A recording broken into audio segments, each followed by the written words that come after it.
Mark Stoops and Kentucky football left no room for suspense on Monday morning, opting to list redshirt freshman quarterback Cutter Boley at the top of the depth chart ahead of this Saturday's road contest at South Carolina. The QB1 spot, previously held by 7th-year senior Zach Calzada, was up in the air, despite Boley starting in the Wildcats' Week 3 victory over Eastern Michigan. Boley started in that game due to a shoulder injury sustained by Calzada in the fourth quarter of the Wildcats' loss to Ole Miss on September 6th. Stoops told reporters Monday that Calzada has not yet been at 100%, and that was one of a combination of a lot of things that led Stoops and offensive coordinator Bush Hamdan to elevate Boley on the depth chart. This is Caroline Makowskis for the Lexington Herald-Leader. Today we're breaking down the program's decision to start Boley in Week 5 and the benefits and challenges presented to him as a backup replacing a bench starter for the second time in his young career.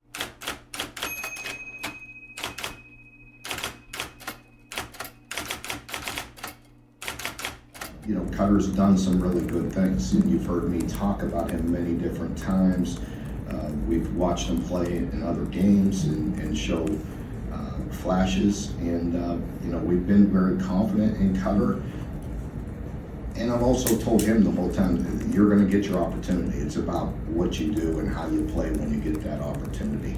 I thought he did some very good things in this last game. It's a lot to build on, and he's getting more confident. He's getting more comfortable with every rep. Those were Mark Stoops' comments Monday morning following the release of the depth chart. Now, throughout the season, Stoops and Hamdan have spoken to Boley's comfort and confidence under center. Both Stoops and Hamdan have identified Boley's hard work while he's been at Kentucky, noting that despite his relative youth and inexperience, the redshirt freshman always prepares as though he is the starter. Now, that may sound like coach speak, but I think fans will be encouraged by what Boley told the media after practice Tuesday. It's been exciting, This has kind of been something I've been waiting for my whole life, and I just got to do the best job I can to take this opportunity and run with it. But yeah, just trying to do the most of the opportunities I get and do the best I can with Coach Hamdan's plan and offense. I try to keep everything the same. I try to keep the game plan the same. My focus is all on the same things. We're going to have a little adjustment with the crowd noise piece of it, but I think we're simulating that well. All the guys are communicating well, but just preparing like I do every week. Against Eastern Michigan, Boley's first start of the season and the second of his college career, he completed 12 of 21 passing attempts for 240 yards, 2 touchdowns, and 0 interceptions.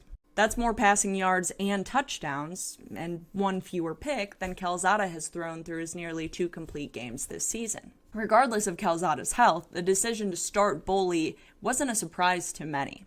We asked readers during the bye week who they'd prefer to see at QB1 against the Gamecocks. And the 183 fans who participated overwhelmingly supported Boley as the starter, with 94% casting their vote for him and just 6% in favor of Calzada, provided the senior was healthy. I asked Herald-Leader football writer John Hale for his take on the decision to elevate Boley to the top of the depth chart. I don't think they really had any option at this point, basically. Calzada had been so bad, frankly, through those first 2 games, even before he got hurt. Eastern Michigan obviously is not very good. The quality of competition, I don't know that we can take a lot from that, but Cutter was good enough in that game. The offense looked better enough that it would have just been totally counterproductive at this point to switch back.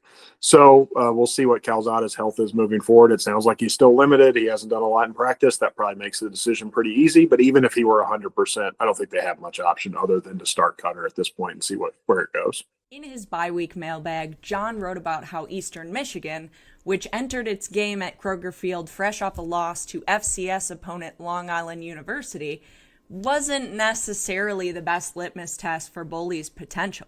There's no way to know if Calzada would have performed similarly. He very well could have put up comparable numbers. However, to state the obvious for you, South Carolina is not Eastern Michigan. We think about this defense: Dylan Stewart, Fred Johnson, Justin Okoronkwo, Jalen Kilgore. Current availability report lists DBs Judge Collier and DQ Smith as questionable, but regardless, all of these impact guys on the Gamecock defense, it's a tall task. South Carolina will be a tall task for Kentucky. and so will the majority of UK's opponents in the weeks to follow. As we take a look at Kentucky's schedule, it's clear that the path to bowl eligibility is uncertain. The Wildcats are facing the possibility of missing consecutive bowl games for the first time since the cold streak from 2011 through 2015. When you have a young quarterback, the thing you're most concerned about is he going to make the right decisions? Is he going to make the right read? Is he going to, throw too many interceptions or make bad decisions? The reason you get a seventh-year senior to play quarterback is you better count on him to do all those things. And frankly, Zach just didn't do them in the first two games. I mean, he took that safety in the opener, threw a bad interception, had another couple of passes against Ole Miss that should have been intercepted. So, when your seventh-year senior isn't reliable to make those decisions, you might as well go with the guy with the higher ceiling. And I think what we saw against Cutter, not only against Eastern Michigan, but in the second half at Texas last year and the second half against Murray State last year, is he has a higher ceiling. I mean, there's a reason they continue to call him the quarterback of the future. Like, his arm talent is probably just better than Zach Calzada's at this point. Although Calzada's arm strength was supposed to be his real plus, the downfield passing game looked so much better a week ago, even accounting for the competition, than it did in those first two games. So you see what happens there. That being said, Cutter's not perfect. There's a reason he didn't win the job in camp. Like, there will be some growing pains, I'm sure, where he makes some bad decisions, where he makes the wrong read, where maybe he takes a sack where he should get it out, like those kind of things. But I think at this point, you just got to see if it's going to work. I would not be shocked if we see Calzada again at some point, assuming he's healthy. But at this point, the best chance for the offense is the guy with the better arm talent. There is pressure on Boley to perform. But, as John's pointed out, Boley has been heralded as UK's quarterback for the future. Hamdan has taken great care to prepare Boley as well as the other quarterbacks to meet the moment.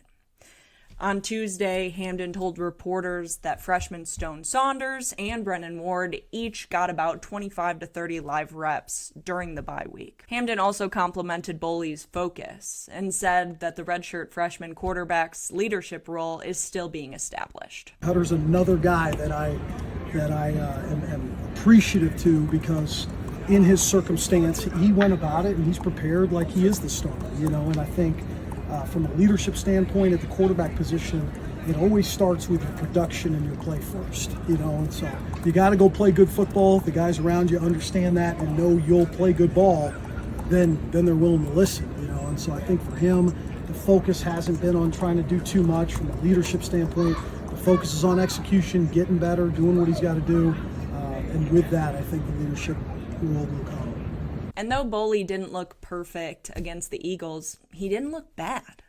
He played a clean game. He found his targets. He moved the chains. He pushed the Wildcats to 2-1 on the season. And at the end of the day, you know what they say, a win is a win. I asked Herald Leader sports columnist Mark Story about Boley's development thus far and how that may translate to success against the Gamecocks. I think physical development has been the most noticeable thing. He's, put a lot of weight on. He was really skinny last year, and he's not now. I mean, he's filled out. That to me is the biggest thing.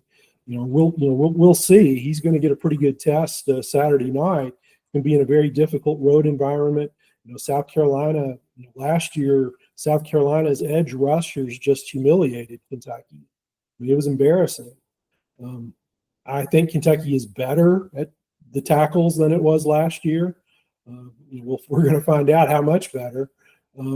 So I think that will be better. I thought one thing Cutter did, there was one play against Eastern Michigan, and I don't think he completed the path, but he conspicuously stepped up in the pocket and delivered the football. And that's something that Kentucky had not been doing in the first two games.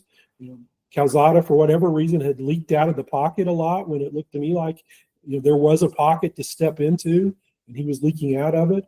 Against South Carolina, at least if South Carolina is getting the pressure off the edge it was last year, you're going to need to step up. And I thought it was encouraging that Cutter showed, at least on that one particular play against Eastern Michigan, he showed the capacity to read that and do it. What's different about the matchup between Kentucky's offense and that South Carolina defense, apart from some key roster shifts and, of course, the quarterback, is the strength of Kentucky's offensive line. Both Mark and John and myself think that this year's Big Blue Wall is better than that of last season's team. If it's all right with you, I'd like to go back in time to Cutter Boley's first career start with the Wildcats. November 30th, 2024, against arch rival Louisville at Kroger Field. Big Blue Nation, I know you know how this film ends. 41-14 in favor of the Cardinals. Not ideal for fans, not ideal for the program, and certainly not ideal for Cutter Boley, who exited early due to a concussion. Flash forward to this season, Week 3, Eastern Michigan. Cutter Boley has played the entirety of the game. He's helped lead the Wildcats to victory. And in the postgame, he is asked on the difference in how it felt between his first career start and the one against the Eagles. Here's what he had to say. How much more comfortable did you feel today as opposed to like the finale last year against Louisville? A ton, and it's a lot of thanks for the other 10 guys in the field. You know, the 5 guys up front do a lot of work. I don't know if there's another 5 guys I'd rather have in front of me in the country, but those dudes can ball and they give me a lot of time. And the dudes on the outside, we got weapons all over the place. So it's really easy being out there with all those guys for sure. I don't know if there's another 5 guys I'd rather have in front of me in the country, is what he said. Big statement? For sure. But the Kentucky staff worked hard to bring in experienced transfers to help bolster that offensive line.